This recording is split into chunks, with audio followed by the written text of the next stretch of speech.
हुकूमत ने 1 litre petrol पर लेवी 70 रुपये से बढ़ाकर 78 रुपये 72 पैसे कर दी।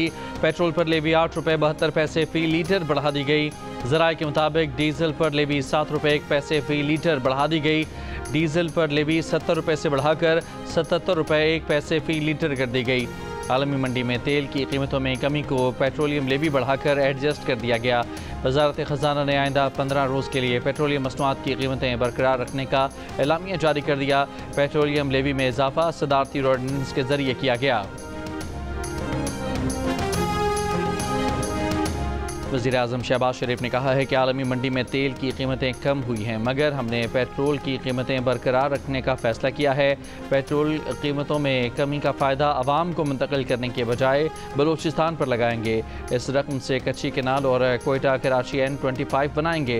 इन पैसों से कौम के ज़ख्मों पर मरहम रखेंगे।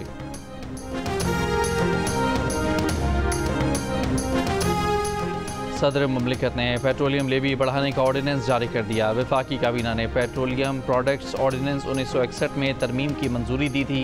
तरमीम से कौमी महसूलात में इजाफा होगा। तरमीम के तहत पेट्रोलियम लेवी ऑर्डिनेंस से शेड्यूल 5 को निकाल दिया गया। ऑर्डिनेंस का शेड्यूल 5 पेट्रोलियम लेवी के रेट से मुतालिक है। अवाम के लिए बिजली का एक बड़ा रिलीफ आने के इम्कानात रोशन। मुल्क भर के बिजली सार्फिन को 51 अरब 49 करोड़ रुपये फराहम करने की दरख्वास्त नेपरा में दायर। दरख्वास्त रवा माली साल की तीसरी सहमाही एडजस्टमेंट की मद में जमा कराई गई। नेपरा दरख्वास्त पर 29 अप्रैल को समाअत करेगी। ज़राए के मुताबिक तीसरी सहमाही की मद में फ़ी यूनिट बिजली 1 रुपये 72 पैसे फ़ी यूनिट तक सस्ती हो सकती है। इससे कबल मुल्क भर के सार्फिन को दूसरी सहमाही में 56 अरब 38 करोड़ रुपए का रिलीफ दिया गया। दूसरी सहमाही के रिलीफ की मद में फ़ी यूनिट बिजली 1 रुपये 90 पैसे सस्ती की गई। नेपरा ने इलेक्ट्रिक गाड़ियों के चार्जिंग स्टेशन का बुनियादी टैरिफ 45 रुपये 55 पैसे से कम करके 23 रुपये 57 पैसे फ़ी यूनिट करने की मंजूरी दे दी। वफाकी हुकूमत ने टैरिफ कम करने की दरख्वास्त की थी।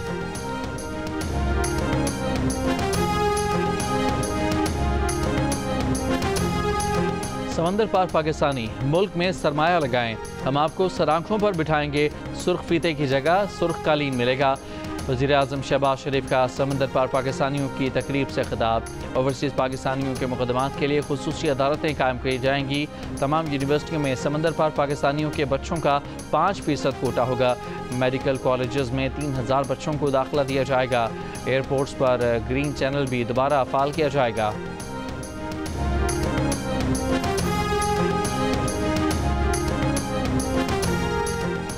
Army chief general Asim Munir ने कहा है कि हम आज मिलकर वाज़ेह पैगाम दे रहे हैं। जो पाकिस्तान की तरक्की की राह में हायल होगा, हम उस रुकावट को हटा देंगे। पाकिस्तान की तरक्की का सफ़र जारी है। सवाल ये नहीं कि पाकिस्तान ने कब तरक्की करनी है, सवाल यह है कि पाकिस्तान ने कितनी तेज़ी से तरक्की करनी है।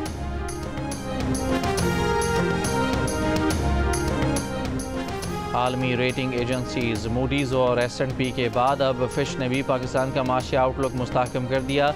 क्रेडिट रेटिंग बेहतर कर दी। फिश ने पाकिस्तान की मकामी करेंसी और तवील मुद्दती गैर मुल्की कर्ज़जाती रेटिंग को CCC से बेहतर करके B- कर दिया। वज़ीर आला KP अली अमीन गंडापुर का कहना है कि माइंस एंड मिनरल्स एक्ट में मुजवज़ा तरमीम से मुतालिक गलत फहमी फैलाई जा रही है। तरमीम में सूबाई हुकूमत का कोई भी इख्तियार किसी को नहीं दिया जा रहा। लगता है कोई माफिया ज़ाती मफादात के लिए इस्लाहात की मुखालफत कर रहा है। खैबर पख्तूनख्वा हुकूमत ने मुजवज़ा माइंस एंड मिनरल्स बिल 2025 पर वाइट पेपर जारी कर दिया, जिसके मुताबिक मादनियात के कवानीन को दीगर सूबों और वफाक के साथ हम आहंग बनाया जाएगा। मिनरल इन्वेस्टमेंट फैसिलिटेशन अथॉरिटी कायम होगी। बैनुल-अक़वामी और मुल्की सतह पर बड़े पैमाने पर सरमायाकारी को फ़रोग़ दिया जाएगा। सीनियर वज़ीर शर्जील इनाम मेमन की ज़ेर सदारत इजलास में बताया गया कि जून में 34 नई इलेक्ट्रिक बसें और 5 डबल डेकर बसें कराची पहुँचेंगी। 100 नई बसें भी जून में ही सिंध ट्रांसपोर्ट सिस्टम का हिस्सा बन जाएंगी। कराची के इलाके कोरंगी क्रीक में ज़ेर ज़मीन गैस ज़खायर ख़त्म करने के लिए आग दोबारा भड़का दी गई।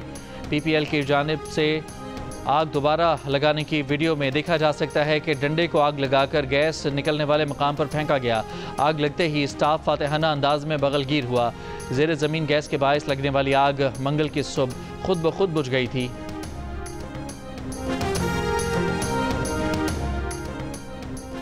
कराची में जुल्फ़िकार भुट्टो एक्सप्रेस वे का कायदाबाद वाला हिस्सा 30 अप्रैल तक खोल दिया जाएगा। मेयर कराची मुर्तज़ा वहाब ने कहा कि काठोर तक तीसरा हिस्सा 31 दिसंबर 2025 तक मुकम्मल करने का हदफ है। 14 अगस्त तक जाम सादिक के नए फ्लाईओवर का एक हिस्सा बना लेंगे। हब डैम से पानी लाने का मनसूबा 14 अगस्त 2025 को मुकम्मल कर लेंगे। वफाकी हुकूमत आइंदा बजट में K4 के लिए रकम मुख्तस करे।